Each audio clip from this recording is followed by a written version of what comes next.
बहजाद की तो अकल पर पत्थर पड़ गए हैं। पता है उसने मुझे आज क्या कहा? कहता है कि हमें मलिया की तलाश के लिए ऐड देना चाहिए। मैं मना कर दिया उससे। थोड़ी बहुत जो इज्जत रह गई है अब उसको और तार तार ना करे वो। हर आखिरी कोशिश करना चाहता है मलिहा के लिए। लेकिन हमारी भी कोई इज्जत है नवीदा। जितनी भी कोशिशें कर ले, अंजाम तो यही है ना कि उसको तस्लीम करना पड़ेगा कि मलिहा अपनी मर्जी से गई है। आ गई है निम्रा वापस। मानी छोड़ कर गया है उसे। मुझे तो बहुत फिक्र हो रही है इन दोनों के लिए। होनी भी चाहिए तुम्हें। निम्रा अपने एटीट्यूड से मानी जैसा लड़का हाथ से गवा देगी।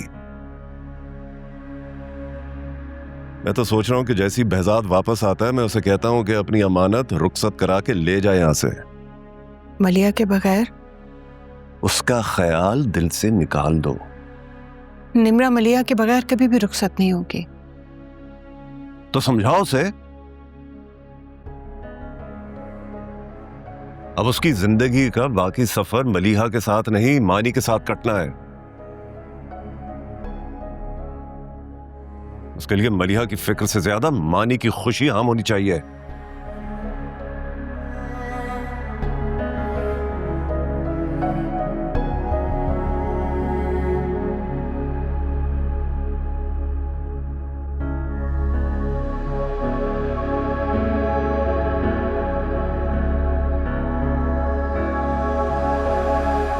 मानी, हौसले से भी बात हो सकती है। हौसला ही तो आजमा रही है वो मेरा।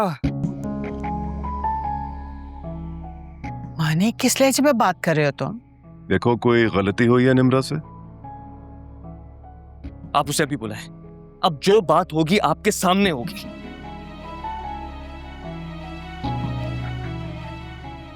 निम्रा, निम्रा,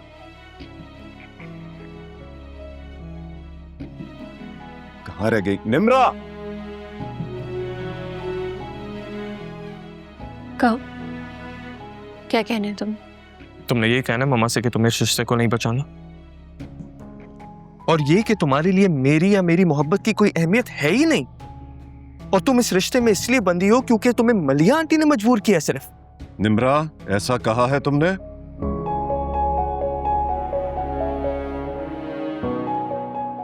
इससे ही पूछे आप।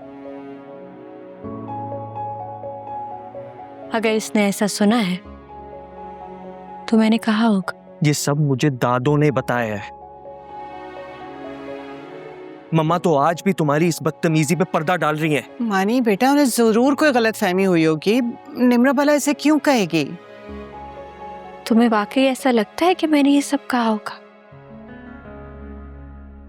ये तो मैंने खुद भी सुना था कि हमारे रिश्ते के लिए तुम्हें मेरी मम्मा की अप्रूवल की जरूरत नहीं है।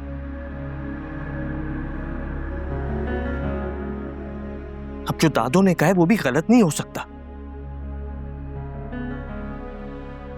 तुमने जरूर कहा होगा।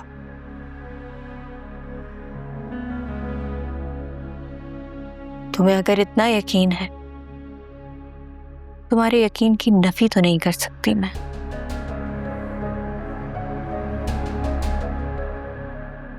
हो ना तुम भी खुद सर अपनी माँ की तरह। जिस तरह उन्होंने कभी मेरे पापा की मोहब्बत की कदर नहीं की, उस तरह आज तुम भी मेरी मोहब्बत की कदर नहीं कर रही हो। ठीक है, अगर तुम्हारी जिंदगी में मेरी कोई अहमियत नहीं है तो मैं भी पापा की तरह हिमाकत नहीं करूंगा कि तुम्हें मजबूरन इस रिश्ते में बांधे रखूं। मानी क्या कर रहे हो तुम? मानी, हम समझाएंगे इसे।